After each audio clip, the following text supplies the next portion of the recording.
त्यानी वर्मा जी, नेपाल से। महाराज जी, आपके चरणों में कोटि कोटि प्रणाम। महाराज जी, इस मन को कैसे एक चित होकर भगवान की ओर लगाएं और गर्भवती स्त्री को क्या करना चाहिए कि उसके संतान जो आने वाली है वो भगवत मार्ग की ओर चल पाए?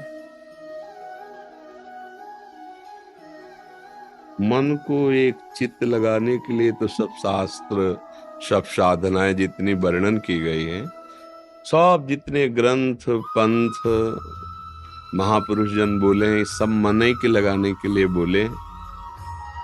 क्योंकि बहुत जन्मों से मन हमारा शरीर और भोगों में मगन रहा है, साधना नहीं बनी है। अगर साधना बनी होती तो हमें भगवान की प्राप्ति हो गई होती। साधना नहीं बनी है, भोगों में ही विचरण करते रहे हैं। कुछ पुण्य बने, कुछ पाप बने, इससे कभी देवलोक को गए हैं, कभी नरक लोक को गए हैं, और कुछ पुण्य पाप के मिश्रित भाव से मनुष्य देह की प्राप्ति हुई। इसका मतलब मन को हम निर्मल कर पाए ऐसा अवसर हमें नहीं मिला, ना हम ऐसे अवसर में मन को प्रभु में लगा पाए। जैसे मनुष्य जीवन मिला और विषय भोगों में तो हम अवसर को खो दिए ना। अब अवसर मिला है, सत्संग सुनने के बाद मुझे लगा कि मन को विषयों से हटा के प्रभु में लगाने से ही परम मंगल परम लाभ प्राप्त होता है। अब जब हम मन को विषयों से हटाने की सोचते हैं तो बलवान मन बार बार उन्हीं विषयों की तरफ ले जाता है। बार बार विषयों की तरफ जाना, इसे विक्षेप कहते हैं, चंचलता कहते हैं।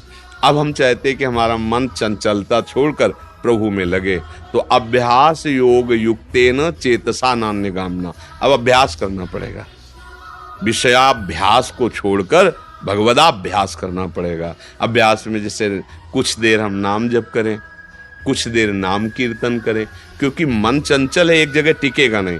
आप सोचो निरंतर नाम जप करने लगे, ये सिद्धों की स्थिति होती है। साधक प्रारंभ से इसमें न चल पाएगा, तो कुछ समय इसको लगाया ये नाम जप में, कुछ समय नाम कीर्तन गायन किया, कुछ समय कथा सुनी, कुछ समय भगवान को कथा सुनाई।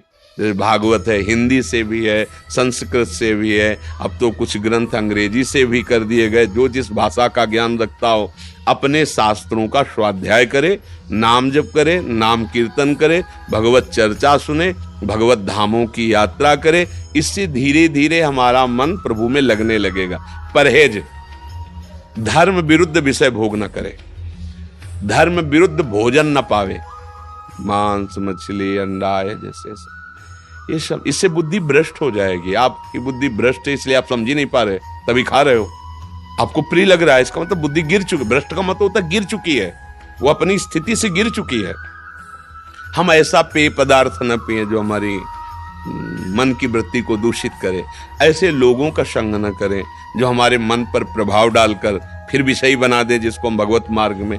भोजन शुद्ध, जल शुद्ध, संग शुद्ध, हमारे आचरण शुद्ध और अभ्यास भगवत भजन का, तो धीरे धीरे काफी समय बाद मन लगने लगेगा। तुरंत वाली बातें नहीं है ये, बहुत अभ्यास, दीर्घ काल निरंतर सत्कार से भी तो दृढ़, बहुत काल तक निरंतर ऐसा अभ्यास करें तो मन प्रभु में लग जाता है। अब हमारी बात रही कि हमारा गर्भ कैसे पवित्र संस्कारों वाला हो, उसके ऊपर कैसे प्रभाव पड़े। तो जैसे हमने प्रहलाद जी के जीवन चरित्र को जब सुना और पढ़ा तो ये प्राप्त हुआ कि गर्भ में ही प्रहलाद जी थे। कयाधु जी को नारद जी अपने आश्रम में ले गए और वहां रोज भगवत चर्चा सुनाते, और पवित्र आश्रम में रहती पवित्र भाव से, तो वो सारी पवित्रता उस गर्भस्थ बालक के ऊपर प्रभाव पड़ा और गर्भ से ही वो महान भागवत रूप में प्रकट हुए। गर्भ में ही अर्जुन जी ने जब अभिमन्यु जी को चक्रव्यूह तोड़ने की सुना, उन अभिमन्यु की मां को रहे थे, लेकिन गर्भस्थ शिशु के ऊपर प्रभाव पड़ रहा था।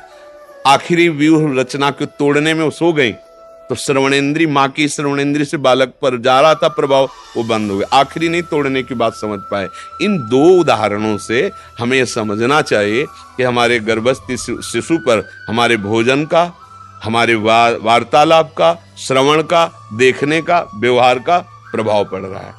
जैसे गर्भस्थ शिशु है, गर्भ में आ गया है, फिर आप गृहस्थ धर्म में सहवास करेंगे, वो प्रभाव पड़ेगा उसके ऊपर। उसके अंगों पर प्रभाव पड़ेगा, उसकी मानसिकता पर प्रभाव पड़ेगा।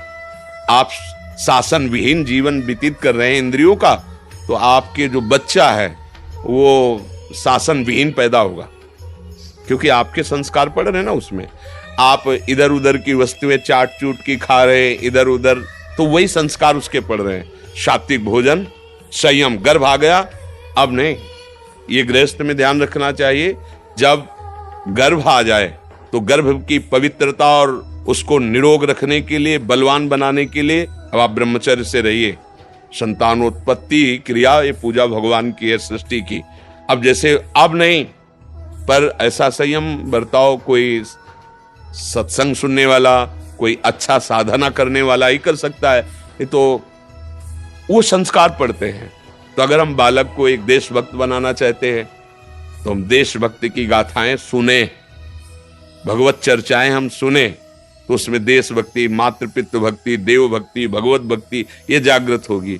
अगर हम फिल्म देखेंगे, उसका चिंतन करेंगे, गंदे खान पान करेंगे, गंदे आचरण करेंगे, तो छोटे छोटे बच्चों में गंदे संस्कार देखे जा रहे हैं। क्यों? क्योंकि तुमने ही संयम नहीं धारण किया, तो जो संस्कार तुमने डाले वही संस्कार बाहर प्रकट होकर के उसको अपना अधिकार। अगर हम गर्भस्थ शिशु को महान बनाना चाहते हैं, तुरंत संयम। जिस दिन पता चले गर्भ धारण हो गया, अब सहवास नहीं, संयम में आप रहिए, खान पान का संयम कीजिए। अगर भक्त और प्रवीण बनाना है तो शास्त्र आप गान कीजिए, वो सुने, या ऐसा ना संयोग हो तो स्वयं गान करे, सुने। पवित्र व्यवहार, ऐसे लोगों से न मिले जो गंदे भाव वाले, क्योंकि अब एक भूमिका तैयार हो रही इस बालक की। ये हम जैसे आचरण करेंगे वैसे संस्कार उसमें पड़ेगा। तो मन को लगाना और गर्भस्थ शिशु को प्रवीण बनाना, इन दोनों बातों को आप समझ गए। किसका प्रश्न था? हाँ, तो आप समझ लीजिए।